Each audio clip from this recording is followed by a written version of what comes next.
Hello everybody, another request for a freelance teacher video, so here it is. I have these odd connections that I make sometimes, and I think you do too. One of the things that we talk about in class often is the ability to recognize patterns. And so the previous video I did on the banning, the censoring of Alex Jones, and then it turns out a few others. Scott Horton got some kind of partial ban on Twitter. Remember, Scott Horton is the best and smartest and quickest and most thorough anti-war speaker you will find.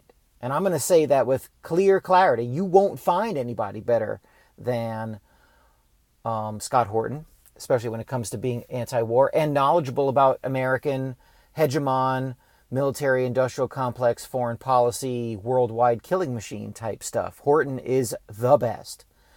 The other guy who got banned as well, partially anyway, at the last I checked, which was this morning, was Daniel McAdams. McAdams happens to be either the director or the public face of, or one of these higher ups at the Ron Paul Institute of, guess what? Wait for it, peace and prosperity. So you could take that as it is. Is it the anti-war thing? Alex Jones has been always on record as anti-war. You have McAdams and Horton, very good at the anti-war talk. I don't know if they're trying to get rid of anti-war types. It's possible. That's a common thread. But the thing that made me start thinking was the current idea of what would be today disparagingly called, and I think there's some truth to it, the feelings of the modern liberal progressive snowflake.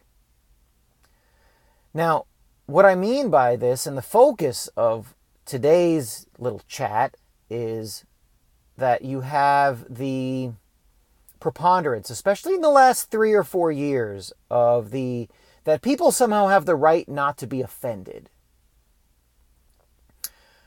And it's where hate speech, things like that come up. Offensive speech, right? The people who rail against free speech always talk about hate speech and offensive speech and how those things are not free speech and all kinds of craziness.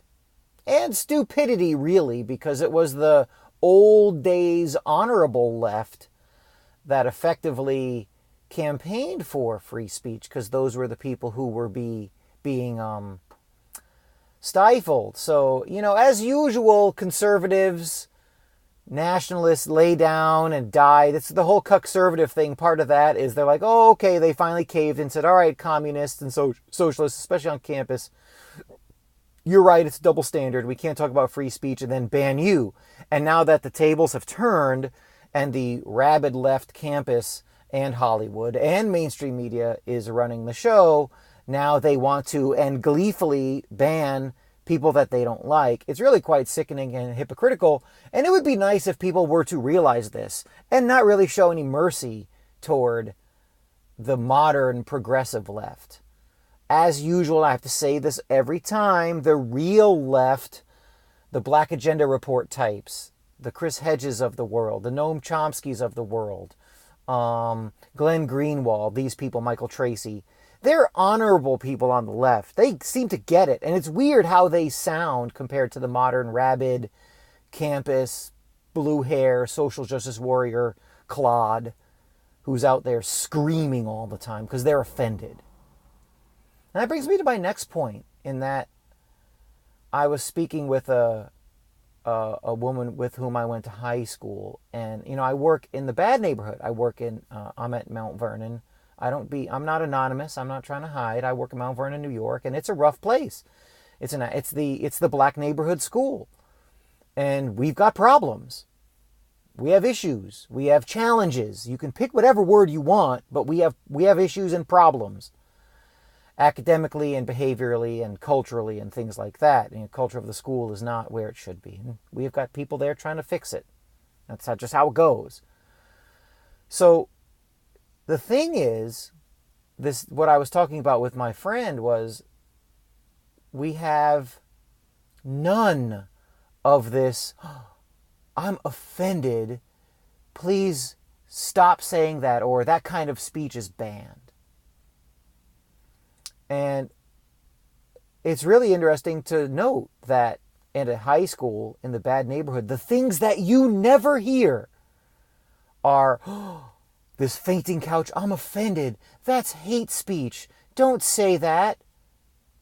Now, I'm not condoning the coarse language. Look, you want coarse language and rough talk?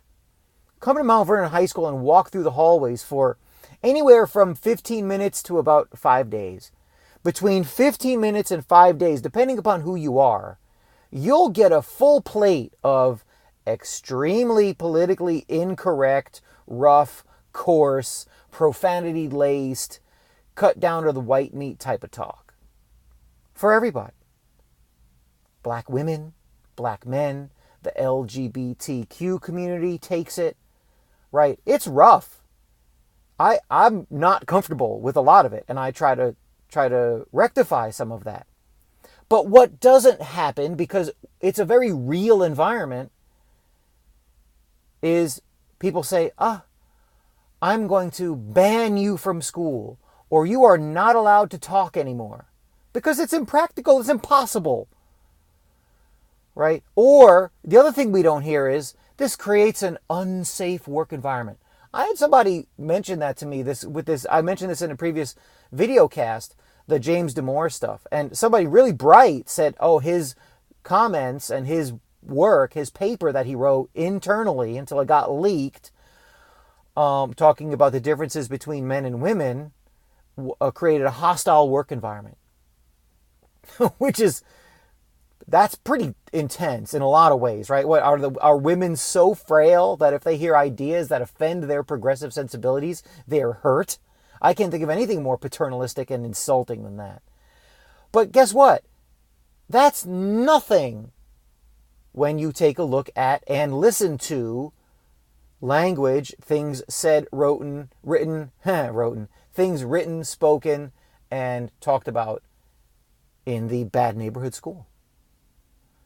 And the plus of that, right? Because we battle with some of the schools in Yonkers for basically academically worst performing school in our county. But one of the benefits is, as crazy as this sounds, is that we create real people. And I mean that. We create real people because you can't be a snowflake and make it at a place like ours.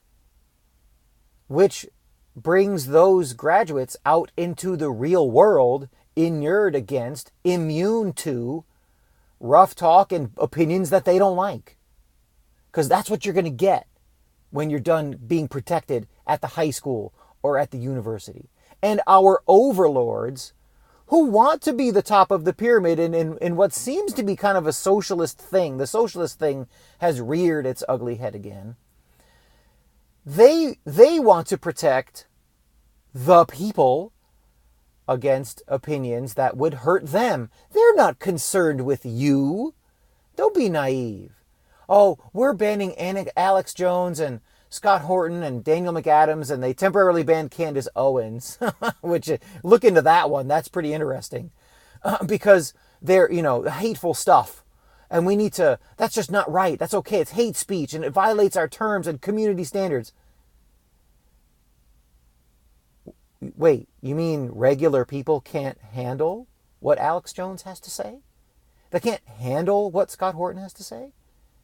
They have unpersoned and deplatformed these people because regular people lack the ability to process what they say?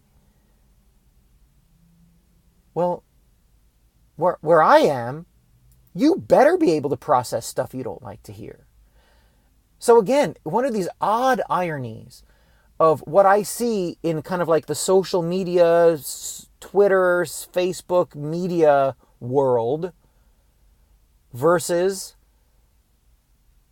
well, my real world, the bad neighborhood school where we deal with reality.